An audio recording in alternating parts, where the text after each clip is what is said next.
Hello viewers, నమస్తే. నేను doctor Maitreyi, fertility expert, founder and clinical head of Maitrisri fertility centre, Kukatpally, Hyderabad. ఈరోజు మనము ఐవీఎఫ్ ప్రొసీజర్ గురించి మాట్లాడుకుందాము.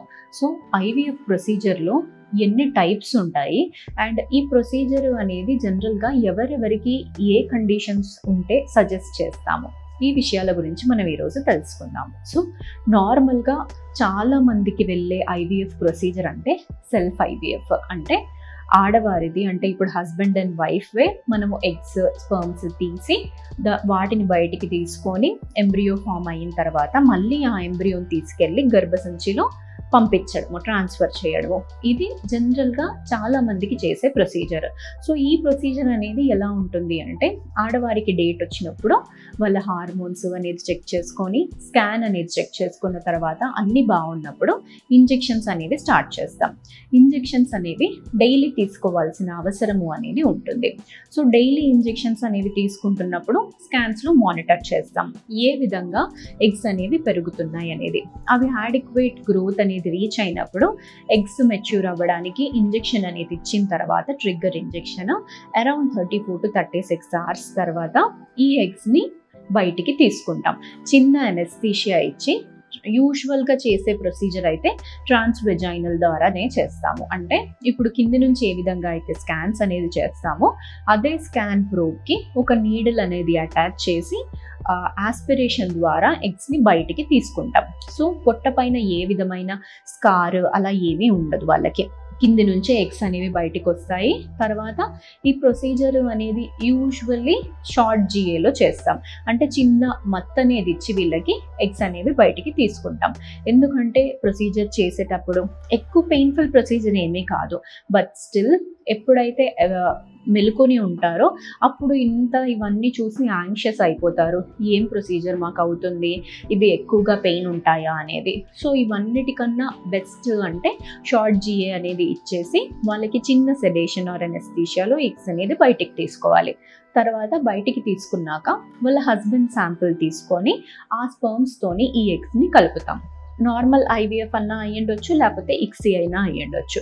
ఐవీఎఫ్ అంటే జనరల్గా ఎగ్స్ స్పర్మ్స్ తీసుకొని ఒక మీడియాలో వదిలేసి ఆ స్పర్మే ఎగ్తోని వెళ్ళి కలవాలన్నమాట, అది ఐవీఎఫ్. ఇక్సీ అంటే ఏంటి, ఇప్పుడు మనమే స్పర్మ్స్ని సెలెక్ట్ చేసుకొని ఒక్కొక్క స్పర్మ్ని ఒక్కొక్క ఎగ్ లోపలికి ఇంజెక్ట్ చేసే పద్ధతిని ఇక్సీ అంటున్నాం. సో ఈ రెండిట్లో దేనికన్నా కానీ వెళ్ళొచ్చు, అది పేషెంట్ ప్రొఫైల్ పైన డిపెండ్ అయ్యి ఉంటుంది. తర్వాత ఇది అయిపోయాక ఒక 3 days తర్వాత ఎంబ్రియోస్ ఫామ్ అవుతాయి. అదే మనం బ్లాస్టోసిస్ట్కి వెళ్ళాలి అంటే 5 days తర్వాత బ్లాస్టోసిస్ట్ అనేది యూజువల్గా ఫామ్ అవుతుంది. సో ఈ ఎంబ్రియోస్ అనేది ఒకవేళ ఎండోమెట్రియం అనేది ఎక్సలెంట్గా ఉంటే ట్రాన్స్ఫర్ చేసుకోవచ్చు, హార్మోన్స్ కూడా బాగుంటుంటే.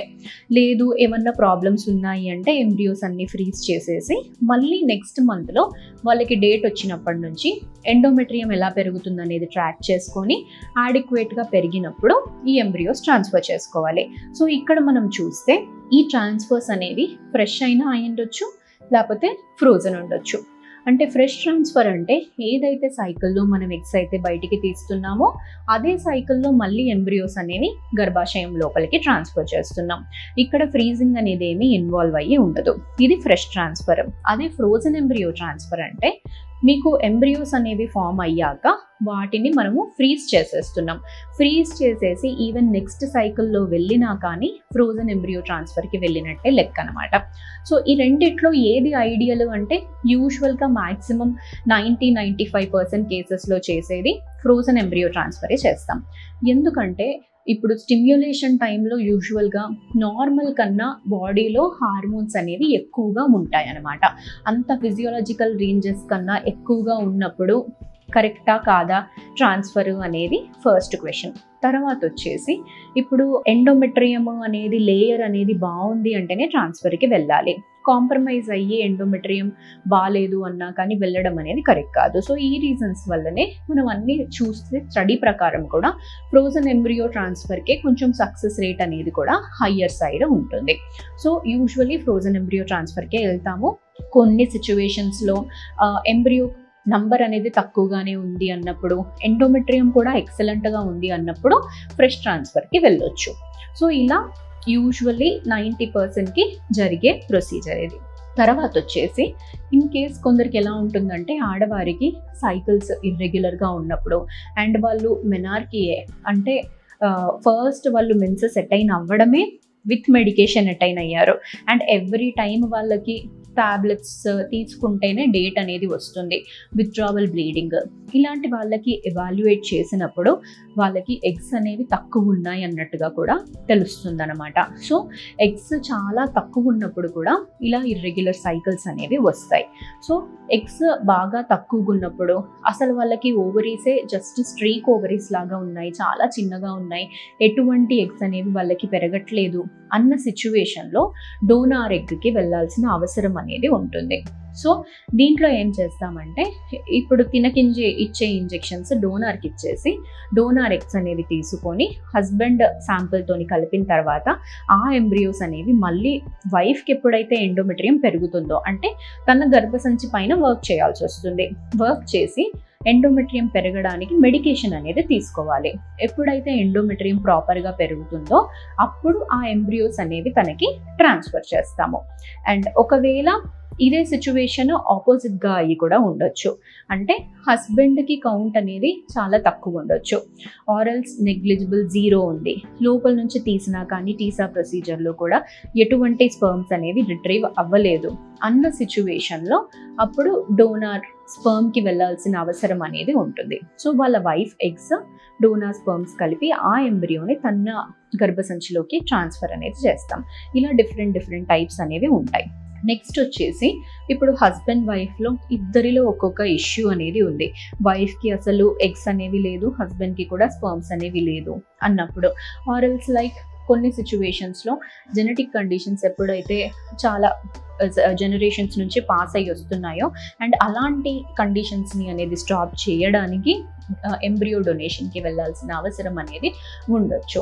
సో ఎంబ్రియో డొనేషన్ అంటే కంప్లీట్గా ఎగ్ స్పర్మ్ అనేది వేరే వాళ్ళది తీసుకొని ఆ ఎంబ్రియోని తన గర్భసంచి లోపలికి ట్రాన్స్ఫర్ చేస్తాం.